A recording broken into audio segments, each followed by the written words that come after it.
A single garden could feed a family, cure their sickness, and display their power to the world. We are digging into the world of Roman gardens to uncover the living heart of their civilization. I will show you the complete picture of what the Romans grew, and why it mattered so deeply. You will discover how a common cabbage was considered a cure for plague, and why a general brought a single tree back from war that would change the empire's orchards forever. What kind of civilization is revealed by the plants it chooses to cultivate a Roman garden was never just a collection of plants. It was an outdoor room, a sanctuary, and a vital organ of the home. Imagine walking through the colonnade of a wealthy Roman's townhouse, stepping from the shaded portico into the bright, open courtyard at its heart. This was the viridarium. Here, the air was thick with the scent of roses and lavender. Tinkling fountains provided a constant, gentle music. This space was not for growing vegetables, it was for living. Families dined here on couches arranged around low tables.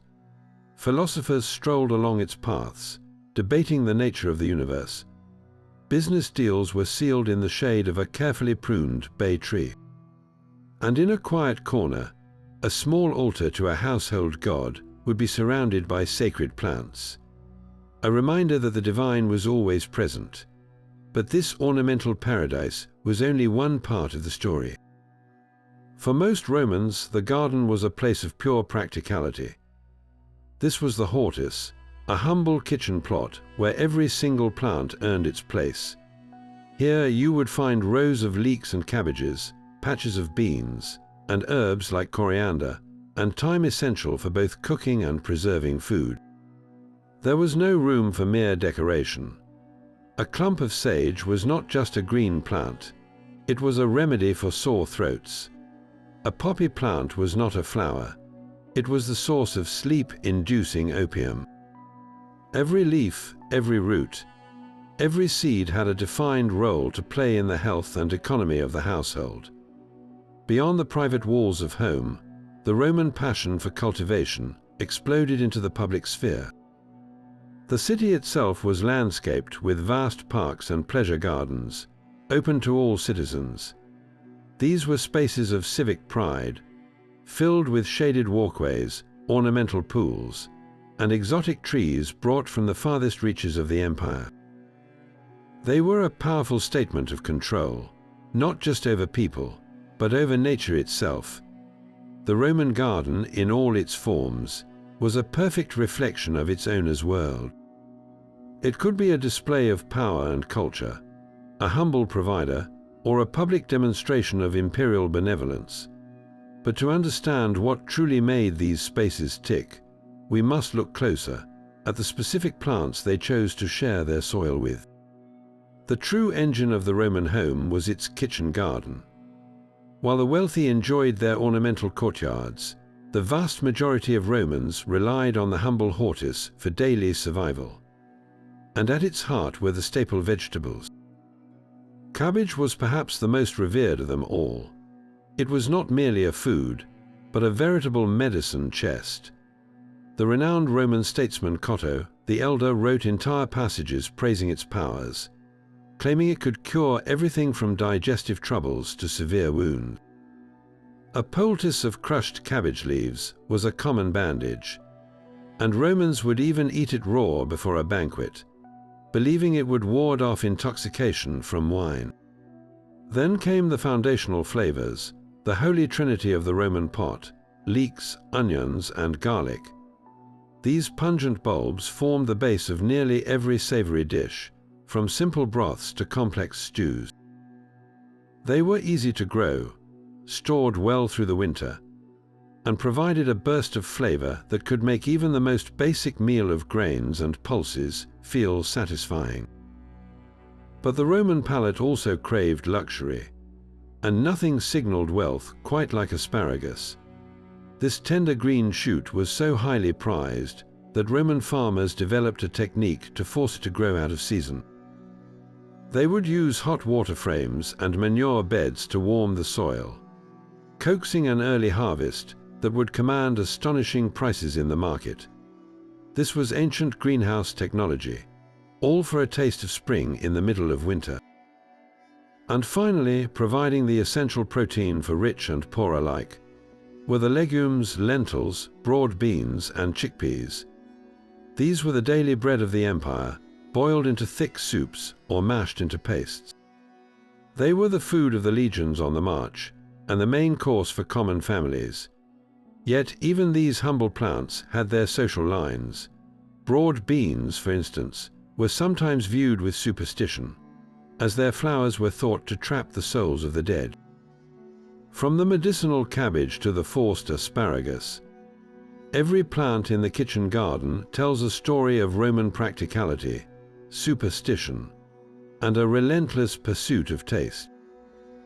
But what about the fruits that sweetened their lives among the fruits that sweetened Roman life? One tree stood as an undeniable king, the fig. Its story is woven directly into the very myth of Rome's birth, for it was beneath a wild fig tree that the she-wolf was said to have nursed the infant twins, Romulus and Remus. This sacred connection, the Ficus ruminalis, was preserved for centuries in the Roman Forum, a living monument to the city's humble beginnings. But the fig was far more than a symbol. It was a staple of the Roman diet, a burst of honeyed sweetness enjoyed fresh in the summer sun, dried into chewy cakes for winter sustenance, or boiled down into rich, dark preserves. Its versatility made it a fixture in every orchard, from the grandest villa to the smallest farmstead. The fig even held a place in the grim theatre of Roman politics. The senator Cotto the Elder, determined to convince his peers to wage final war on the rival city of Carthage, once brought a fresh, luscious fig into the Senate. He showed it to his colleagues, declaring that the fruit had been picked in Carthage just 3 days prior.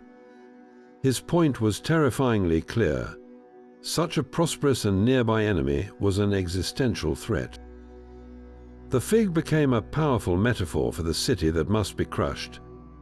Romans cultivated many varieties, from the large, sweet African fig to the esteemed Chian fig, each with its own devotees.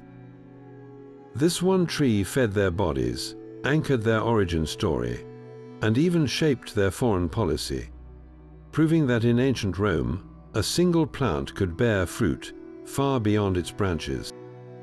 Yet the sweetness of the fig was rivaled by another crop, one so vital it pulsed through the empire's economy like a second bloodstream. The grapevine was the undisputed lifeblood of Rome. To the Roman world, the vine was far more than a source of wine. Its fresh fruit, uva, was a cherished summer delicacy, a juicy treat enjoyed in the shade of the very pergolas from which the clusters hung. But its most transformative product was soppa, a thick, sweet syrup made by boiling down grape juice in vast lead pots. This condiment was the Roman equivalent of sugar, used to sweeten wine, preserve fruits, and add a rich, cloying depth to countless sauces. Its production, however, came with a terrible hidden cost, as the lead from the pots slowly leached into the syrup, likely contributing to chronic poisoning among the elite who consumed it most. The methods for growing these essential vines were as varied as their uses. On small farms, you might see vines simply trailing along the ground, a practical solution for a family's needs.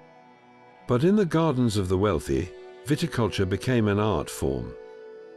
Elaborate pergolas were constructed, turning walkways into living, fruit-bearing ceilings where one could stroll and pluck a snack directly overhead. This was cultivation as display, a demonstration of mastery over nature for both beauty and utility. From the humble farmer fermenting his own rough vintage to the massive latifundia estates that produced famous, expensive wines for export across the Mediterranean, the grapevine was a powerful social ladder. Owning a vineyard was a mark of status, and the reputation of a region's wine could make or break its fortune. A single amphora of fine Falernian wine could cost a soldier a month's pay. The vine, therefore, was not merely a plant. It was an economic engine, a status symbol, and a daily pleasure.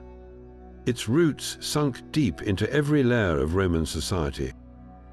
But no plant was more deeply rooted in the daily rhythm of Roman life than the olive tree. It was a symbol of peace, but its real power lay in its astonishing versatility. Every part of the tree served a purpose. The fruit itself, cured in brine or salt, was a staple on every table, a sharp, salty counterpoint to bread and cheese. Yet the true miracle was the oil pressed from its flesh. This golden green liquid was the empire's indispensable resource. In the kitchen, it was the fundamental fat for frying, roasting, and dressing vegetables. But its use extended far beyond food. As dusk fell across the city, the flickering light in millions of clay lamps was fueled by this very oil, pushing back the darkness in homes, shops, and temples. In the bathhouses, Romans would use olive oil as a cleanser. They would rub it all over their bodies, then use a curved metal tool called a strigil to scrape away the oil, along with the grime and sweat of the day. This simple act of hygiene was a daily ritual for rich and poor alike. And for the wealthy, perfumers would infuse olive oil with the scents of roses, lilies, or saffron, creating luxurious ointments. Physicians also mixed medicinal herbs into olive oil bases to create salves for wounds and aches. The entire process, from harvest to lamp, was a community effort. In autumn, families would beat the branches with long poles to make the ripe olives fall onto cloths spread beneath the trees. These olives were then gathered and taken to a pressing facility. They were first crushed in a large, circular stone mill, often turned by a donkey or slave. The resulting paste was then spread onto mats and stacked, before a massive wooden beam press squeezed out the precious, first-run oil. This was the extra virgin oil of the ancient world, prized for its flavor and clarity. The dependency on this one tree was absolute. A failed olive harvest was not just an inconvenience, it was a catastrophe. It meant darkness without lamp oil, hunger without cooking fat, and a breakdown in the basic rituals of cleanliness. Such a shortage could trigger price spikes and social unrest. A stark reminder that the peace and prosperity symbolized by the olive branch were entirely dependent on the relentless, fruitful labor of the groves. Even the mighty olive and the sacred grape had their rivals in the Roman orchard. Pomona, the shy goddess who spurned all suitors to devote herself entirely to the cultivation of fruit trees, watched over a different kind of treasure, the pom fruits. In her domain, the apple, or malum, and the pear, purum, reigned supreme. But these were not the uniform, polished fruits we know from modern supermarkets. The Roman palate cherished variety, and their orchards were a living library of flavors and textures. They cultivated small, tart apples perfect for cooking into spiced sauces, and sweeter, larger varieties that could be enjoyed fresh. The pear offered even more diversity, with types recorded as being best for drying, for making wine, or for storing through the winter. The secret to this incredible diversity was the Roman mastery of grafting. A farmer would carefully take a budding branch from a tree that produced particularly delicious fruit, and skillfully bind it onto the sturdy rootstock of a hardy, but less tasty, wild tree. This was a form of botanical engineering, allowing them to clone their favorite varieties and experiment constantly, creating new and ever more refined fruits. It was a quiet, patient revolution happening in orchards across the empire. To enjoy these delicate fruits beyond their brief season, the Romans became masters of preservation. After the autumn harvest, the best apples and pears would be carefully laid out in specialized storage rooms called horia. These were not just simple sheds, They were the ancient equivalent of climate-controlled facilities. The fruits were kept in a cool, dark environment with perfect air circulation to prevent rot, sometimes even nestled in straw or hung from the ceilings. This careful process could extend their life for months, ensuring a taste of autumn lingered into the depths of winter. And the Roman relationship with these fruits was deeply practical. While a crisp apple might be bitten into straight from the tree, pears were most often transformed by heat. They were commonly poached in wine and honey, baked into sweet patani, a kind of rustic pie, or mashed into savory sauces to accompany roasted meats. Cooking softened their sometimes gritty texture and concentrated their sweetness, turning a simple fruit into a sophisticated component of the Roman kitchen. From the sacred groves of Pomona to the smoky hearth of a country kitchen, the apple and the pear provided a sweetness that was both cultivated and enduring. The gentle sweetness of palm fruits was rivaled by the dazzling arrival of a new kind of treasure, the stone fruit. No story captures the Roman passion for exotic plants better than that of the cherry tree. Its journey to Italy was not one of slow trade, but of military conquest. The famous General Lucius Licinius Lucullus, after his campaigns in the Black Sea region around 74 BC, returned to Rome in triumph. His spoils of war were not just gold and slaves. He brought back with him the living, fruitful cherry tree. This act of botanical acquisition was seen as a victory as grand as any battle, a permanent enrichment of the Roman world. Lucullus planted his precious cherries in his own gardens, and from there their cultivation spread with astonishing speed. Within a single generation, cherry orchards were flourishing across Italy, a testament to how quickly a luxury could become a staple in the hands of Roman farmers. But the cherry was just the beginning of a stone fruit revolution. Plums, both the dark, juicy European varieties and the smaller, golden maribels, found a happy home in Roman soil. Then came the true exotics, fruits that seemed to carry the scent of distant, sun-baked lands. The peach, known as the Persian apple, traveled the ancient trade routes from the east. Its fuzzy skin and succulent, fragrant flesh made it an object of desire. The apricot or Armenian plum, with its velvety skin and unique balance of tart and sweet, was another prized import. In the early empire, biting into a fresh peach was an experience of profound luxury, a taste of Persia itself, available only to the wealthiest citizens who could afford such fragile, imported delicacies. But as with the cherry, the Roman drive for cultivation and improvement soon took over. Through grafting and selective breeding, these exotic trees were slowly acclimatized. What began as rare treasures, shipped at great cost in carefully packed boxes, gradually became the fruits of larger, more local orchards. A peach was no longer just a Persian apple. It was becoming a Roman one. This transformation from exclusive import to established crop reveals the true engine of Roman horticulture. It was not merely about acquiring beautiful things, but about mastering them, bending them to the Roman will, and making the foreign and luxurious into something domestic and abundant. Beyond the delicate sweetness of fruit lay the sturdy, sustaining power of the nut.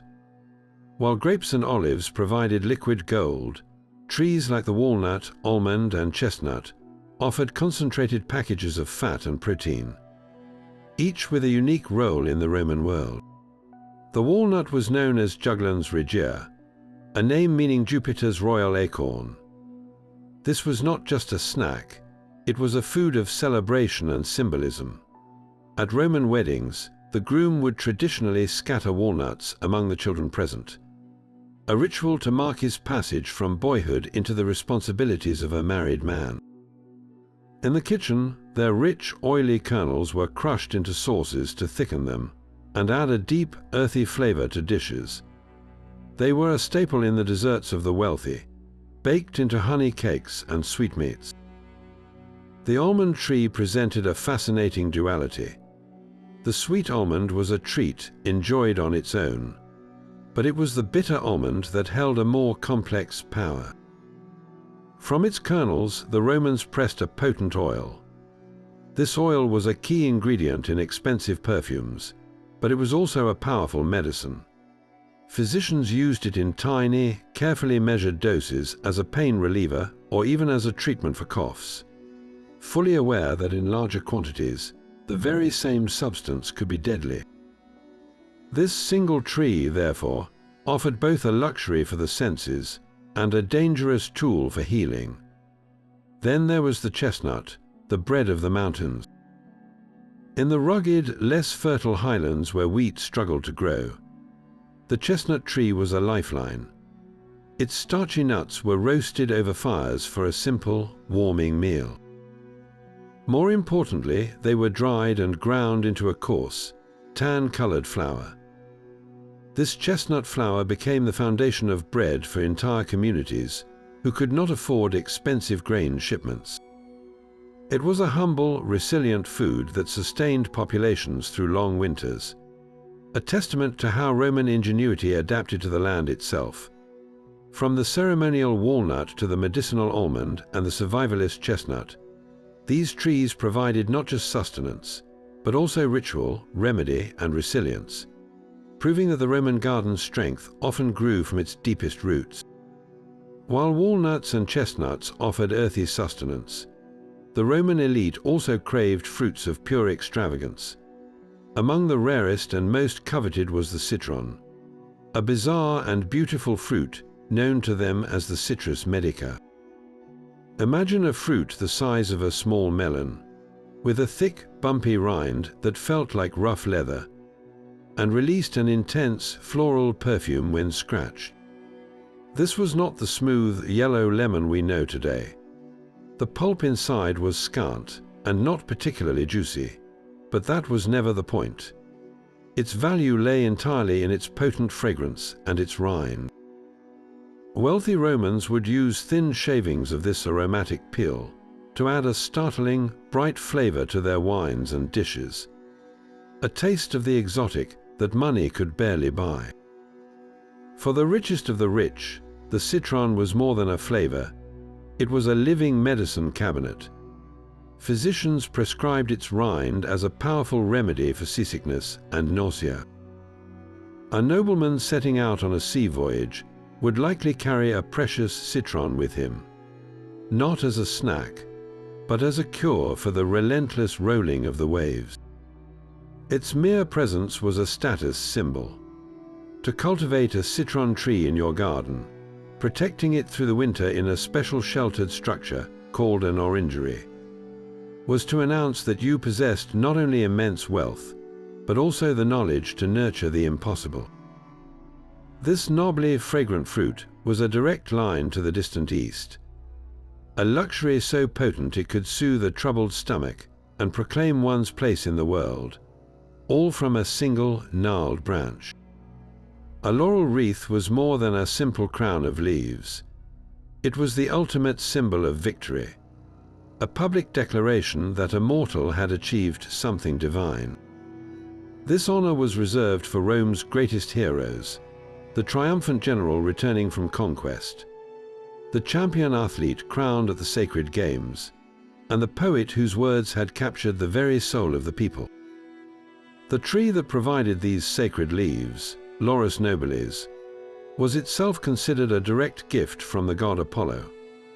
To wear his laurel was to be touched by his favor, to be temporarily elevated above ordinary human status. The ceremony of a Roman triumph, where a general would parade through the streets to the roar of the crowd, was incomplete without that circle of green leaves upon his brow. It was a potent, living symbol that his victory had the blessing of the gods themselves. But the laurel's power was not confined to grand public spectacles. In the quiet of the kitchen, those very same leaves, dried and known to us as bay leaves, were tossed into simmering pots of beans and hearty stews. Their subtle aromatic essence infused everyday meals, a humble reminder of the sacred tree's presence in the most domestic of settings. This dual life, from the emperor's head to the family's cooking pot, shows how deeply ritual and daily life were intertwined in Rome. Perhaps the most mysterious power of the laurel, however, was its role as a bridge to the divine. At the Oracle of Delphi in Greece, which Romans held in high esteem, the priestess known as the Pythia would perform her rituals before chewing laurel leaves or inhaling the smoke from their burning branches. It was believed that the sacred essence of the tree, a plant belonging to Apollo, the god of prophecy, could open her mind to the future. The rustling of a laurel grove in the wind was not just a natural sound. It was the whispered voice of the god. So the same plant that crowned a military conqueror for his actions in the past was also used to divine the uncertain future. It was a single species that held both the highest temporal power and the deepest spiritual mystery, forever linking the glory of Rome to the will of the heavens. The scent of a Roman garden was a force in itself, a fragrant presence that defined a space before a single flower came into view. And no flower dominated this perfumed world more completely than the rose. Romans did not simply grow roses, they were consumed by them. They cultivated vast fields of them to meet an insatiable demand, for rose petals were strewn across banquet hall floors in layers so deep they could cushion a fall. Garlands of roses were draped around the necks of guests, their heavy, intoxicating perfume blending with the smells of wine and roasted meats. Hosts would even pour rosewater into their garden fountains, so that the very mist in the air carried the flower's essence. But the rose's reach extended into the most private corners of life. Perfumers pressed its petals to create precious oils and unguents, the ancient world's most coveted luxury scents. Physicians prescribed rose-infused wine for stomach ailments, and rose vinegar to cool fevers. In the rose, the Romans found a single flower that could serve as a status symbol, a medicine, a perfume, and the ultimate decoration, all at once. Yet for all its popularity, the rose did not reign alone. The humble violet offered a quieter, more poetic form of beauty. This small flower was deeply associated with Athens, the city of philosophers, and carried an air of intellectual refinement. But the Roman use of violets was wonderfully practical. They candied the delicate flowers in honey to create exquisite sweets, and they steeped them in wine, imparting a beautiful purple hue and a subtle, floral flavor to the drink. A garland of violets was considered cooling, often worn at summer parties to ward off headaches brought on by the heat and wine. And then there was the lily, a flower of a different character altogether. Its stark, pure white petals and commanding height made it a symbol of regal majesty and untouchable purity. It was sacred to Juno, the queen of the gods, and its presence in a garden was a direct nod to her power. While the rose was the flower of human celebration, the lily was the flower of the divine. These three blooms together created a sensory tapestry, each appealing to a different part of the Roman spirit: the passionate rose, the thoughtful violet, and the sacred lily, all mingling their scents in the afternoon breeze. A Roman baker might sprinkle its tiny seeds onto a loaf of bread, creating a nutty, crunchy crust for the family's daily meal. Yet that very same plant, the humble poppy, held a darker, far more potent secret within its swollen seed pod. This was a plant of profound duality, as practical as it was perilous. Its black seeds were a common kitchen staple, used not just for baking, but also pressed into a light, flavorful oil for dressing vegetables. In a world without modern painkillers, however, the poppy's true power was unlocked by a careful, deliberate wound. A farmer would take a sharp knife and make a series of shallow, vertical cuts into the green, unripe pod. From these cuts, a thick, milky white latex would slowly weep out, This was raw opium. Left to dry in the sun, this sticky substance darkened into a potent gum that Roman physicians recognized as the most powerful medicine in their arsenal. They dissolved tiny amounts in wine to create a tincture that could dull the agony of surgery, ease the pain of battle wounds, or quiet a relentless cough. For the sleepless and the anxious, it was the only reliable gateway to rest. But such power was a dangerous gift. The line between medicine and poison was terrifyingly thin. While respected doctors like Galen warned of its dangers, opium's recreational use was an open secret among the empire's elite. A risky pursuit of euphoria that could just as easily lead to addiction or a fatal overdose. This dangerous allure was rooted in deep mythology. The poppy was sacred to Somnus, the god of sleep, who was often depicted crowned with poppy pods, his very touch bringing oblivion. His son Morpheus, the shaper of dreams, used the poppy's essence to send his fantastical visions into the minds of mortals. So the same plant that seeded a loaf of bread could also deliver the sleep of the gods and the dreams of a phantom world. A constant reminder that in the Roman garden, the line between daily sustenance and divine power was often just a single, carefully made cutaway. The sharp, clean scent of mint was as common in a Roman home as the smell of baking bread. This humble herb was far more than a simple flavoring. A bundle of fresh mint might be strewn across the floor to scent a dining room before guests arrived, its crushed leaves releasing an invigorating aroma.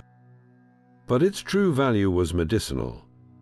Physicians prescribed mint tea to soothe upset stomachs and aid digestion after a heavy meal, recognizing its calming properties long before modern science could explain them. It was a plant that served both the atmosphere of the home and the health of the body, a dual purpose that defined the Roman herb garden. Then there was rue, a herb of such potent power it commanded both fear and respect. With its bitter blue-green leaves, rue was considered one of the most important antidotes in the ancient world. It was the go-to remedy for suspected poisonings. The idea was that if you feared your food or wine was tainted, you could chew a leaf of rue to counteract the venom. But this powerful plant had another, more dangerous use. Rue was a known and potent abortifacient, a stark reminder of the real physical risks women faced in a world without modern medicine. Its very presence in the garden was a testament to the fine line the Romans walked between healing and harm, where a life-saving antidote could also be a tool for desperate personal choices. In beautiful contrast to rue's bitterness was coriander. Its bright, citrusy seeds were a staple in the Roman kitchen, crushed into the dough for breads or mixed into spiced sausages. But coriander's role extended from the pantry to the larder. The Romans discovered that coating meat in crushed coriander seeds helped to preserve it, their natural oils acting as a barrier against spoilage. So the same jar of seeds that flavored your dinner could also ensure your provisions lasted through the winter. This was the fundamental reality of the Roman herb garden. You could not draw a clear line between the culinary and the medicinal, between the spice rack and the pharmacy. A sprig of mint was both a digestive aid and a room freshener. A pinch of rue was a potential poison antidote. A handful of coriander seeds could preserve your food and flavor your feast. In this world, every leaf and seed was a multi-purpose tool for survival, wellness, and pleasure, all growing together in the same sun-baked soil. No Roman kitchen garden could truly exist without the immense, silent presence of the grain field. The hortus provided the flavor, the medicine, and the variety, but the vast fields of wheat, barley, and spelt provided the foundation of life itself. For the vast majority of Romans across centuries, the true staff of life was not bread, but a simple hot porridge known as pulse. This was a thick, steaming gruel made from spelt or emmer wheat, boiled in water or milk. It was eaten for breakfast, lunch, and dinner, often with nothing more than a few drops of olive oil or a sprinkle of salt for flavor. It was the fuel of the legions, the meal of the peasant farmer, and the childhood food of emperors. The entire Roman state, in its early austere days, was quite literally built on a foundation of porridge. This humble dish was so central to their identity that the Romans themselves were sometimes mockingly called the pulse eaters by their more refined Greek neighbors. The garden's vegetables, its herbs and its fruits, were the vibrant accessories to this bland but essential canvas. A leek from the garden could be chopped and stirred into the pulse. A handful of chickpeas could make it more filling, and a sprinkle of fresh coriander could make it something to actually look forward to. The garden, therefore, existed to make the relentless consumption of grain not just bearable, but pleasurable. But as Rome grew from a city-state into a sprawling empire of 1 million people, its appetite for grain transformed from a local agricultural matter into a colossal logistical and political problem. The land around Rome could never produce enough. The solution lay across the Mediterranean, in the fertile, flooded plains of the Nile.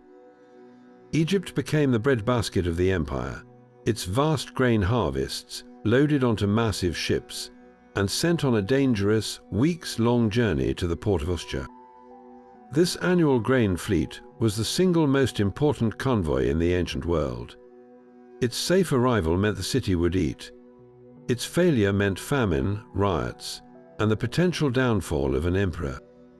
To manage this existential dependency, the state created the annona, a vast and complex bureaucracy dedicated to the grain supply. The most famous aspect of this was the grain dole, a monthly distribution of free wheat to the adult male citizens of Rome. This was not an act of charity. It was a calculated tool of imperial control. By providing the basic means of survival, the emperor bought the political quiescence of the restless urban poor. The cry of bread and circuses was a real political calculation.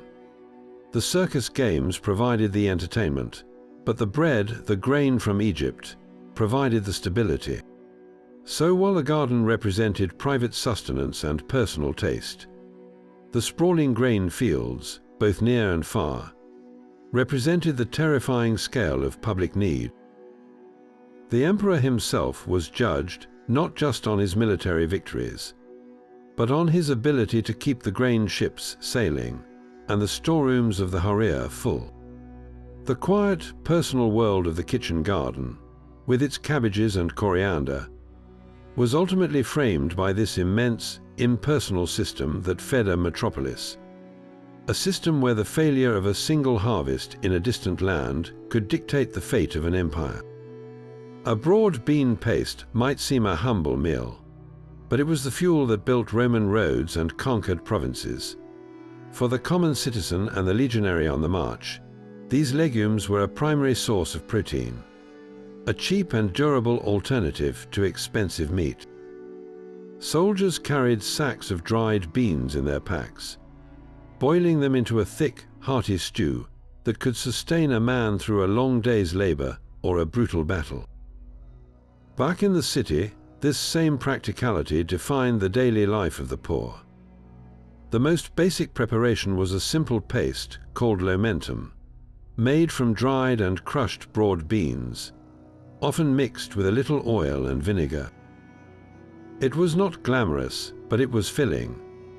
Yet the Roman culinary spirit, even with the humblest ingredients, sought refinement. For those who could afford a few more spices, broad beans were transformed. Apicius, the famous gourmet, recorded recipes for elaborate bean dishes, simmering them with lovage, cumin, and a precious splash of fish sauce to create a flavor far greater than the sum of its parts.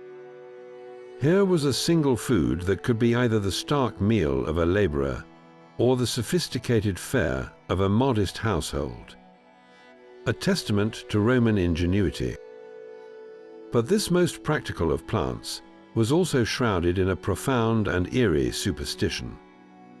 Many Romans believed that the souls of the dead, particularly those who had not received proper burial rites, could take temporary residence within the hollow blossoms of the broad bean plant.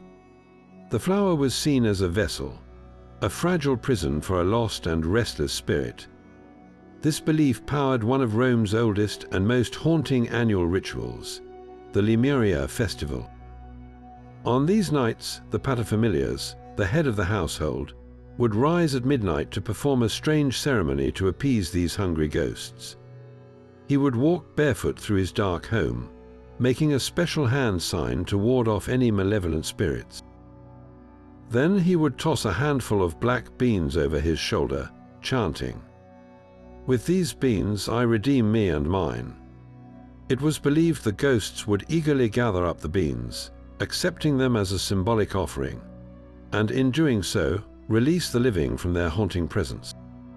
So the very same bean that filled a soldier's stomach by day was used to placate the dead by night. It sustained the body of the empire while also guarding its soul. A simple legume bridging the world of the living and the mysterious realm of the departed. A Roman summer salad would be incomplete without the cool crunch of the cucumber. But this was not the smooth, dark green vegetable we know today. Roman cucumbers were often long, curved, and covered in small, prickly spines, requiring a good scrub before they could be sliced and dressed with vinegar and pennyroyal mint. Their cultivation showed a remarkable ingenuity. Wealthy gardeners, determined to have the earliest and straightest fruits, would sometimes plant them in special terracotta containers mounted on wheels. These mobile gardens could be rolled to follow the sun's path across the courtyard, maximizing every minute of light to produce a more perfect, more abundant harvest. This was horticulture refined to an art, a pursuit of ideal form and flavor that turned a simple vegetable into a status symbol. Sharing the same sprawling vines were the various gourds and melons. The bottled gourd was perhaps the ultimate example of Roman thrift. While young and tender, it could be boiled and eaten like a zucchini, its mild flesh absorbing the flavors of the pot. But its real value was revealed as it matured and dried on the vine. The hard woody shell that remained became a natural, waterproof container. A large bottled gourd could be sawn in half to create two perfect dippers or bowls. A smaller one, with a stopper fashioned from cork or wax, became a canteen for a worker in the fields or a child carrying a drink. They were even used as clever traps for small birds. A hole carved into the side of a dried gourd, hung from a tree, became an irresistible nesting box, providing the Romans with a source of eggs or meat. Other melons, like a primitive form of watermelon, were valued for their thirst-quenching juice, a sweet relief during the scorching Italian summer. From the spiny cucumber cultivated with such care to the multipurpose gourd that lived two completely different lives, these versatile vines perfectly embodied the Roman worldview, where nothing in nature was allowed to have just a single use. Of all the plants in the Roman garden, none was praised with such fervent, almost medicinal zeal as the humble cabbage. The statesman Cotto the Elder, in his foundational text on farming, did not merely list it as a crop. He championed it as a cure all for the ages. He declared that if a Roman were to eat cabbage raw, seasoned only with vinegar, before a lavish banquet, he could drink as much wine as he wished and remain perfectly sober. This was not just folk wisdom. It was a prescription from one of Rome's most respected figures, but his claims grew even more astounding. Cotto wrote entire passages detailing how cabbage could purge the body of illness, mend broken bones, and heal grievous wounds. A standard treatment for a deep cut or an ulcer was to make a poultice of finely chopped raw cabbage leaves and bind it directly to the injury, believing it would cleanse the wound and speed recovery. In a world without antibiotics, this leafy vegetable was their first line of defense against infection and decay. a veritable pharmacy growing in the soil. The Romans did not cultivate just one type of cabbage. Their gardens were a living laboratory of the species. They grew tender, loose-headed varieties for fresh eating, and tougher, hardier kales that could withstand the winter frost. They even developed a form of walking stick cabbage, a tall plant with a sturdy stem that could literally be used as a cane. Each type had its purpose, but all were united by this profound belief in their healing power. So the next time you see a simple head of cabbage, consider its history. In ancient Rome, it was not just food. It was a sober companion for a feast, a bandage for a soldier, and a panacea trusted to fight off plague itself. This one vegetable fed their bodies, guarded their health, and stood as a testament to their unshakable faith in the power of their own soil. Roman gardeners refused to be slaves to the calendar. They developed ingenious methods to trick plants into bearing fruit long before or after their natural season, a luxury reserved almost exclusively for the elite. The most famous of these techniques involved the cultivation of cucumbers for the Emperor Tiberius. It was said he demanded a fresh cucumber on his table every single day of the year.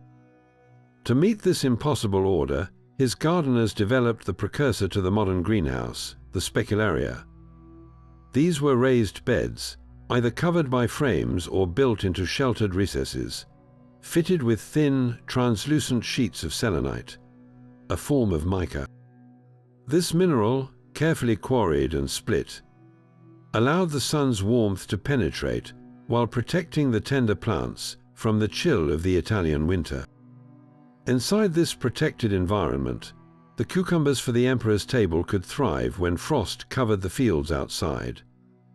This was not merely gardening. It was a defiance of nature itself, powered by imperial whim and Roman engineering. But the specularia was not limited to vegetables. The same principle was applied to force delicate fruits.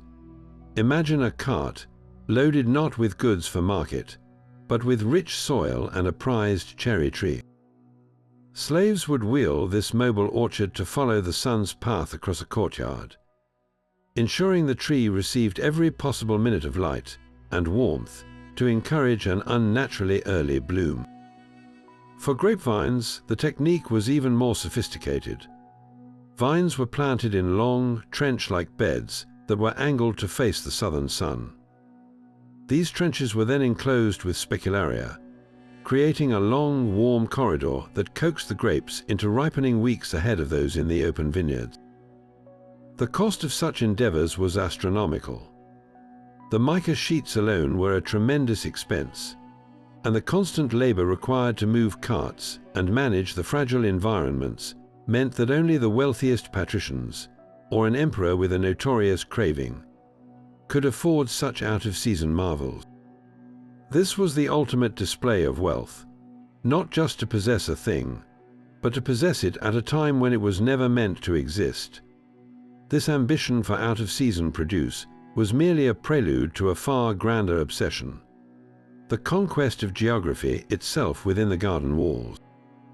The ultimate expression of Roman wealth was not just forcing a local cucumber to grow in winter, but to make the very soil of Italy bear the fruits of Egypt, Africa, and the East. For the most powerful men in Rome, a garden was no longer a retreat, but a living map of their empire. They constructed vast, heated conservatories known as specularia on an imperial scale. Entire buildings with walls of translucent mica or glass, heated by hypocaust systems, the same technology that warmed their bathhouses. Inside these steamy, artificial climates, they cultivated the impossible. The date palm, a stark and graceful symbol of the deserts of North Africa and Judea, became a coveted prize. To have a cluster of real dates, grown on your own estate rather than imported in a box, was to possess a piece of a conquered landscape. The pomegranate, with its blood-red juice and crown-like blossom, was another treasure. Native to Persia and the Levant, It was deeply associated with fertility and the underworld, a fruit of myth and power. To see it thriving in a Roman hothouse was to see a foreign myth domesticated. And then there was the myrtle, a slender evergreen sacred to Venus, the goddess of love. Its fragrant leaves and delicate white flowers were woven into wedding wreaths, but its presence in an Italian garden was a statement of cultural acquisition. This was not subtle horticulture. It was a peacock-like display of botanical supremacy. A senator walking through such a garden was not just admiring rare plants. He was taking a tour of the provinces his legions had subdued.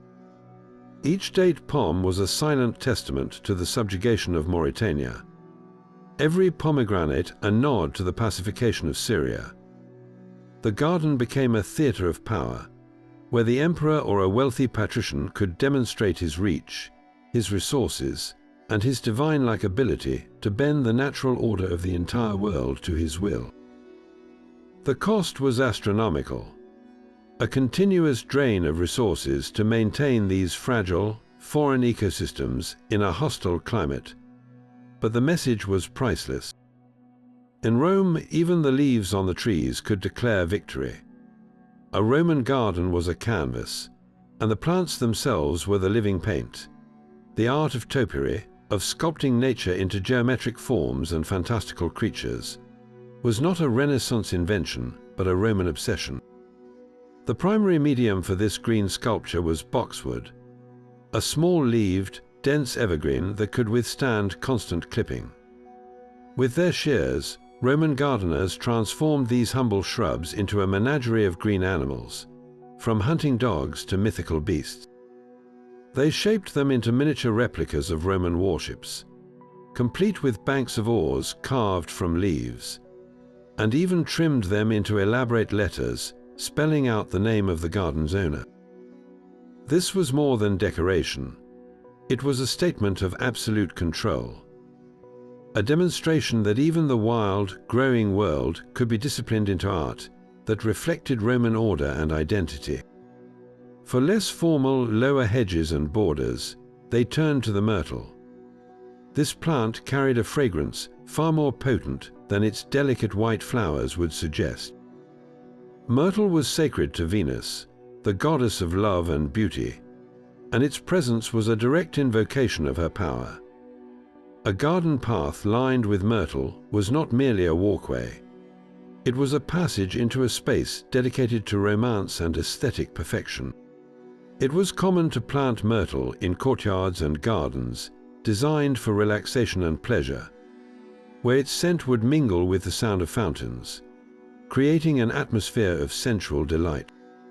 So while boxwood showcased the Roman will to dominate nature, myrtle represented their desire to harmonize with its beauty, both plants working in concert to turn a simple garden into a living, breathing work of art. The silent, ashen embrace of Mount Vesuvius preserved more than buildings in Pompeii. It captured a living moment in the Roman garden. Centuries later, archaeologists brushing away the volcanic dust found the ghostly imprints of roots, the carbonized remains of fruit trees, and the clear outlines of flower beds. We can walk those same paths today and see where a rosemary bush once grew by a courtyard wall, or where a fig tree cast its shade. This is not just archaeology, it is a direct conversation with the past, confirming the vibrant, cultivated world described in Roman texts. That written knowledge, meticulously recorded by agricultural writers like Cotto, Varro, and Columella, refused to die with the empire. Their scrolls on soil preparation, grafting, and the specific uses for hundreds of plants were preserved in medieval monasteries, waiting to be rediscovered. When the Renaissance bloomed, these ancient texts were unearthed by scholars and architects with a passion for classical ideals. The formal gardens of the Italian Renaissance, with their geometric parterres, shaded walkways, and precisely trimmed boxwood, were not a new invention. They were a direct rebirth of the Roman viridarium, a deliberate echo of that ancient love for ordered nature. This revival then spread across Europe, shaping the grand designs of French chateaux and English manor houses, all tracing their lineage back to those first Roman courtyards. But this legacy is not confined to grand estates. Step into any modern backyard herb garden, and you are walking in the footsteps of a Roman cook. That patch of thyme by your kitchen door, the sage you use for holiday stuffing, the mint in your summer tea. You are cultivating the same plants for the same reasons they did, for flavor and for wellness. The Roman belief that a garden should feed both the body and the soul has never truly left us. Their practical wisdom, preserved in ash and on parchment, continues to shape the very soil beneath our feet. Yet for all its botanical abundance, the Roman garden was missing some of our most fundamental foods. Imagine a world without tomatoes, a pasta dish without a rich red sauce, or a summer barbecue without corn on the cob. These staples, so central to our modern diets, were completely absent from the ancient Mediterranean. The Roman pantry had no potatoes to bake or mash, no sweet peppers to chop into a salad, and no fiery chilies to spice their stews. The very flavors we associate with Italian cuisine today would have been utterly alien to a Roman cook. The story of why these foods were missing is a tale of continents, yet unconnected. Tomatoes, potatoes, corn, and chilies all originated in the Americas, a landmass the Romans never knew existed. Chocolate, made from the cacao bean, was the treasured drink of Mesoamerican kings, while vanilla, derived from the delicate orchid of the same region, was a scent and flavor their world had never experienced. This great divide meant that Roman food, for all its sophistication, operated within a completely different botanical universe. Their sweetest flavors came from fruits, honey, and reduced grape syrup, never from sugar cane, which was also an Asian plant, far beyond their regular trade routes. Their starches were drawn from grains, chestnuts, and turnips, never from the incredibly productive potato. This absence forces us to see their culinary world not as an incomplete version of our own, but as a fully realized system built from the plants available to them in their corner of the globe. The dramatic transformation would only come more than 1,000 years later, after the voyages of Christopher Columbus initiated the Columbian Exchange, a massive transference of plants, animals, and cultures that would radically reshape dinner tables across the entire planet. So when we walk through a recreated Roman garden, we are not just seeing what was there. We are witnessing a snapshot of a lost botanical world, a vibrant and self-sufficient ecosystem that was about to be changed forever. You can almost hear the rhythmic thud of the pestle in the mortar as a Roman cook prepares the day's simplest meal, a pungent spread called mortem. This was not a recipe for a banquet, but the daily bread and cheese of the common man, a perfect fusion of the garden's bounty. First, several cloves of garlic, that foundational flavor from the kitchen bed, are crushed into a fragrant paste at the bottom of the stone bowl. Next comes a generous handful of fresh, leafy greens, perhaps some sharp-tasting parsley, or a few bitter leaves of that powerful rue, known to ward off sickness. A large bunch of fresh coriander, its citrusy seeds and bright leaves together, is pounded next, releasing its unmistakable scent into the air. To this vibrant green paste, the cook adds a good measure of soft, salty cheese, likely a simple goat or sheep's milk variety, working it in until the mixture becomes creamy. A generous glug of golden olive oil is drizzled in next, loosening the thick spread and enriching it with the taste of the sun-drenched grove. Finally, a splash of vinegar and a sprinkle of salt are mixed through, balancing the sharpness of the garlic and the richness of the cheese. The final product is a rough, flecked paste, a brilliant green from the garden's herbs, with a powerful aroma that announces its presence before it even touches your tongue. This mortem was then spread thickly on a piece of coarse, rustic bread, creating a meal that was both humble and profoundly complex. In a single bite, you tasted the entire Roman garden, the sharpness of the garlic, the medicinal bite of the rue, the fresh zing of coriander, all bound together by the two great pillars of their diet, cheese and olive oil. It was a recipe that required no fire, only the strength of one's arm and the direct, living produce of the soil. Making mortem today connects you to that world in a way no text ever could, transforming the plants we have discussed from historical facts into tangible breath and potent flavors. The Roman garden, in its final analysis, was a living portrait of an entire civilization. Every plant we have explored, from the medicinal cabbage in the humble hortus to the perfumed roses of the banquet hall and the sacred laurel of the triumph, wove together to form a single intricate story. These leaves, roots, and fruits did far more than simply fill a plate. They cured the sick, honored the gods, projected imperial power, and sweetened the simple joys of daily life. They were the quiet, constant partners in building and maintaining an empire that stretched across the known world. This legacy did not vanish with the last Roman emperor.